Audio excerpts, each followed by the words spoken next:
Voici le livre de Jacques Attali. D'abord, bonjour à tous. Bonjour Jacques Attali, je suis ravi de vous recevoir pour cette histoire de la modernité chez Robert Laffont. Arrêtez de vous utiliser votre portable, autrement je vais vous tirer dessus. Commençons par le commencement, Standard & Poor's. Est-ce que vous considérez que c'est grave ? Je vous prends à froid comme ça, parce que vous êtes venu parler de la modernité, mais c'est quand même très important. Pas du tout à froid. C'est très sérieux. D'une certaine façon, ça redit ce que beaucoup de gens savaient ou savent depuis un certain temps, c'est-à-dire que la France ne se réforme pas assez vite, même si la chance est un peu injuste parce qu'il y a des réformes qui sont faites. Mais c'est vrai que la France est en train de passer en deuxième division. En Europe, c'est vrai qu'il y a un vrai risque de ne pas faire les réformes de structure fondamentale. C'est vrai qu'il n'y a surtout pas de projet à moyen terme clair, crédible aujourd'hui. Et en particulier, on va le voir avec la réforme sur la formation professionnelle qui est maintenant. On le voit sur le budget de l'État, sur lequel gauche et droite confondues, c'est pas une question de gouvernement, gauche et droite confondues, il y a une incompréhension de la situation qui fait qu'on fait toujours plus de dépenses, alors qu'aujourd'hui, il faut un État beaucoup plus moderne qui dépense moins, qui soit plus efficace. Mais gauche et droite confondues, la droite n'a pas fait... La droite n'est pas au pouvoir. Non, mais la droite devrait faire... Elle l'a pas fait. Elle l'a pas fait, et surtout, ce qui est plus inquiétant pour l'avenir, c'est qu'elle n'a pas fait son devoir d'inventaire, elle n'a pas expliqué, elle n'a pas réfléchi sur les raisons pour lesquelles elle n'a pas fait. Elle n'a pas Et qui fait obstacle eux-mêmes, Nicolas Sarkozy entre eux, oui, sans doute, chacun se marque. Vous les connaissez bien. Oui, mais ils ne veulent pas faire de devoir d'inventaire. Il n'y aura pas d'avenir de ce pays si ceux qui ont échoué ne ce matin, c'est quand même la gestion de Hollande qui est sanctionnée. La gestion de Hollande... Vous le connaissez mieux que personne, vous l'avez connu, bébé conseiller à l'Élysée. Il est là depuis 18 mois, il ne peut pas corriger les erreurs de ce pays depuis longtemps, mais c'est vrai, je ne veux pas lui tracer un portrait idéal, et c'est vrai que le pays est en train de se dresser. Mais qu'est-ce qu'il fabrique ? Le pays, d'abord, je ne suis pas son porte-parole. Non, mais d'accord, mais c'est intéressant, parce qu'on va parler de modernité, on est au cœur du sujet. C'est la modernité de la France qui est en jeu. Qu'est-ce qu'il fabrique tous les matins pour qu'on se fasse enfoncer par les instituts internationaux ? Le pays n'est pas à confondre avec l'État. Et l'agence Standard & Poor's ne critique pas le pays, elle critique l'État. Bah oui. C'est très différent. Le pays se modernise. Il y a des entreprises extrêmement modernes, il y a des artistes de haut niveau, il y a vraiment une modernité du pays qu'il ne faut pas mettre en cause. L'État ne se modernise pas.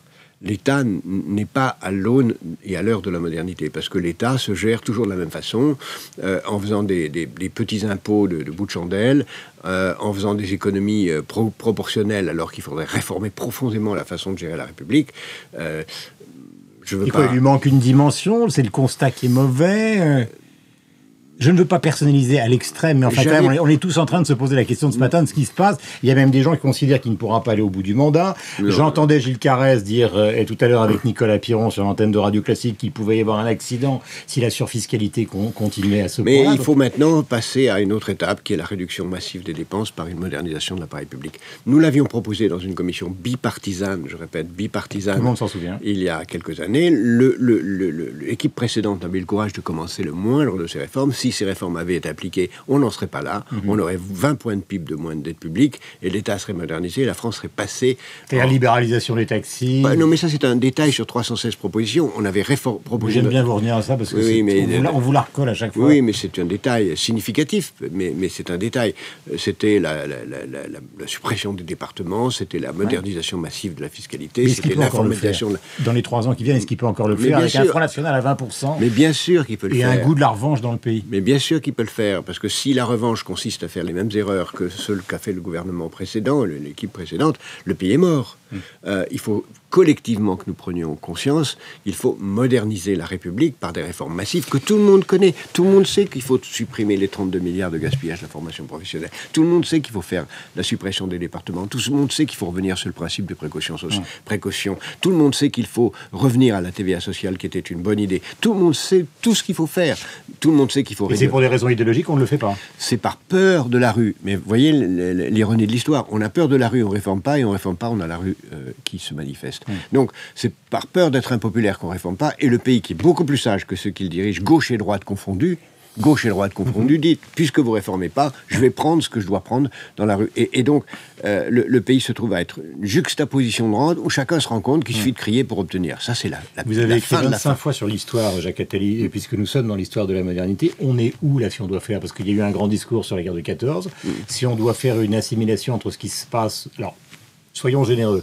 Des 5 dernières années aux 5 prochaines, on peut comparer à qui ? 1913, pas 1914. 1913. Le monde ressemble... Oui, le monde ressemble à 1913, avec des risques de fermeture, de protectionnisme. Mais en 1913, tout le monde était heureux, tout le monde pensait que tout allait bien. Puis on a eu 75 ans de catastrophe. Et 1 400 000 morts. Plus que ça, si Moi, on je parle ajoute... des Français, là. Oui, mais c'est beaucoup plus que ça si on ajoute les autres, et si on ajoute la grippe espagnole, et si on ajoute tout ce qui a suivi après la folie. Pardonnez-moi, mais quand je vous entends dire ça, je me dis, mais je vais être encore une fois un peu vulgaire, mais ils sont cintrés quand même de ne pas prendre conscience collectivement de la situation. Vous savez, en 1913, il y avait des gens qui disaient qu'il fallait créer une SDN, qu'il fallait réformer, qu'il fallait ne pas aller dans la folie de l'opposition des dynasties. Il y a des tas de gens qui avaient vu sérieusement ce qu'il fallait faire. Si on parle de justement cette comparaison 13 aujourd'hui, c'est pas simplement parce que le président de la République en a parlé hier, c'est parce que juste après la guerre de 14, il y a eu la plus grande révolution artistique qui avait d'ailleurs commencé avant, puisque vous connaissez bien la musique, le Sacre du Printemps, Stravinsky, puis après Picasso, les cubistes, etc. Et ce qui est intéressant dans cette histoire de l'humanité, réveillons-nous ce matin sur l'antenne d'LCI, c'est que vous mettez en avant le rôle fondamental des artistes aujourd'hui. C'est-à-dire que même si il y a à boire et à manger, pardon encore une fois d'être un peu prosaïque, vous dites c'est eux les éclaireurs. C'est-à-dire si on les regarde pas, on est cuit. Oui, je commence avec les Grecs et les Hébreux depuis l'Antiquité pour montrer comment les artistes ont progressivement créé les conditions de la modernité. Et d'une modernité qui a changé. Aujourd'hui, on voit bien la modernité qui est à naître, qui hésite entre deux formes de modernité. Vous avez une certaine forme de modernité qui est en train de naître, qui est celle du spectacle vivant, ce qu'on appelle la performance, c'est-à-dire l'idée que les gens doivent prendre conscience de l'importance du rapport à l'autre, de l'autre comme vivant et de cette vie. Puis vous avez une autre forme de modernité beaucoup plus inquiétante, qui est à la fois grinçante et fascinante. C'est la modernité par le robot, par l'être abstrait, par le clonage, par tout ce qui transforme l'être humain en un artefact. Et vous avez ces deux modernités qui sont en train de s'opposer, celle que j'appelle l'hypermodernité, celle du robot, et celle de l'altermodernité, celle de la modernité de la compassion, de l'altruisme. Et c'est ces oppositions entre deux avenirs que l'art montre beaucoup plus clairement. D'un côté, si on prend... Alors je vais essayer de prendre deux métaphores de cinéma que vous connaissez, c'est-à-dire que vous avez d'un côté Matrix, c'est inquiétant, exactement. Et de l'autre côté, vous avez l'Odyssée de l'espace, ça l'est moins. Exactement. Vous avez et en ce moment, on est dans un moment particulier où le monde entier regarde Gravity, par exemple. Oui, et vous avez, si on prend le monde des artistes, vous avez une artiste que peu de gens connaissent, même si elle est immensément célèbre, Marina Abramovic, qui montre dans une de ses performances combien, en dehors d'exposer ses œuvres, la compassion, le partage avec les spectateurs est absolument fondamental dans Mais là, pourquoi ça passe pas? Pourquoi les gens ricanent?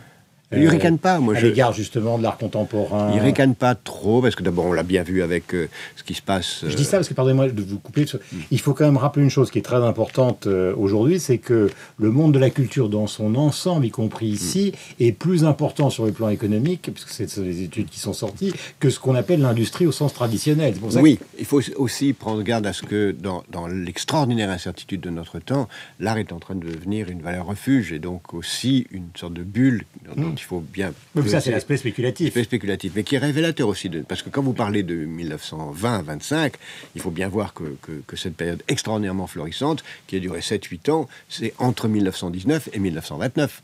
C'est-à-dire un moment qui était... Ça va aboutir à la grande catastrophe. Voilà, qui était aussi une période de floraison, mais qui annonçait, Autodix et tout ça, annonçait le monde de fou qui allait venir. C'était un petit peu avant. Mais alors, prenons une chose simple, puisqu'on sort des commémorations annoncées par François Hollande par rapport justement à cette histoire de la modernité.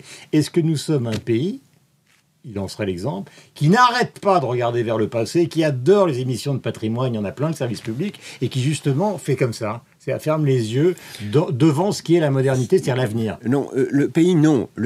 Vous avez plein de créateurs, d'artistes, d'entrepreneurs. Mais c'est pas la majorité. Attendez. Vous avez plein, mais vous avez aussi des gens qui défendent des rentes, et vous avez surtout un État et un politique, gauche et droite confondus, qui ne donnent pas la voix. Par exemple, prenez l'exemple. On a fait un exercice intéressant sur la France en 2025. C'est intéressant, c'est montrer la voix. Mais qui a essayé de montrer que le budget 2014 est ou non au service des objectifs de 2025? Personne. Alors, il faut à tout moment placer ce qu'on fait dans la perspective d'un projet. Quel projet a-t-on pour l'Europe? Aucun. Quel projet a-t-on pour l'intégration sociale? Aucun. Quel projet a-t-on pour la formation des jeunes? Aucun. Mais les projets, ça ne veut pas dire un projet pour l'année prochaine, ça veut dire un projet pour 10 ans. Le politique doit renoncer à être réélu, gauche et droite confondus. Mais ça, c'est impossible. Mais parce que, vous les connaissez mieux que personne. Non, mais les Français savent bien que quelqu'un qui cherche à être réélu est suspect, et donc ils ne le réélisent pas. C'est ça qui est ironique. Plus on cherche à réélu, plus on est battu. Et on l'a vu avec le président précédent. Pardonnez-moi, je reviens à ma métaphore de tout à l'heure. Vous prenez par exemple les émissions à la télévision, on voit le château de Versailles pour la 45e fois de vue d'avion, vous avez le meilleur camembert du monde, la meilleure boulangerie. C'est passionnant, j'adore ça. Bref, c'est le contraire de la modernité dont vous parlez.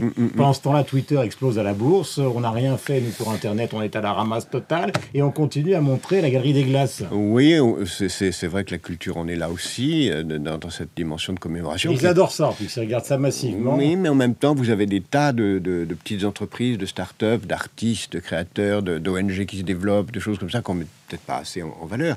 Je ne reprocherai pas, encore une fois, à la société française. Il y a des rentes que chacun défend. On le voit en Bretagne, on le voit ici ou là. Il y a c'est normal, ils sont dans la misère. Ils sont dans la difficulté. Mais oui, mais tant qu'on leur fait croire, à juste titre, qu'il suffit d'aller dans la rue pour obtenir ce qu'on veut, on n'ira nulle part. C'est pas en allant dans la rue qu'on changera les choses, c'est en faisant soi-même ce qu'il faut pour que ça change. Et si vous n'étiez pas un intellectuel et un patron d'entreprise, est-ce que vous seriez un Breton avec un bonnet rouge ce matin face au pouvoir de François Hollande ? Je serais plutôt... Soyez clair, soyez... non, je me poserais la question de savoir ce que je peux faire, c'est-à-dire quelle entreprise je peux créer, quel projet je peux avoir pour m'en sortir. Quand on gagne la moitié des Français gagnent moins de 1700 € par mois. Comment voulez-vous poser la question de la créativité à ce niveau de survie, finalement étant donné que les impôts augmentent, que les charges sociales sont énormes. La créativité, elle est à tous les niveaux. Si on se pose cette question, il ne se passera rien dans ce pays. Il est évident que, et moi je le vois avec Planète Finance, nous avons des gamins qui ne gagnent pas cette somme et qui créent des entreprises tous les matins. Et c'est cela l'avenir de la France. Donc il vaut mieux Xavier Niel que le château de Versailles aujourd'hui.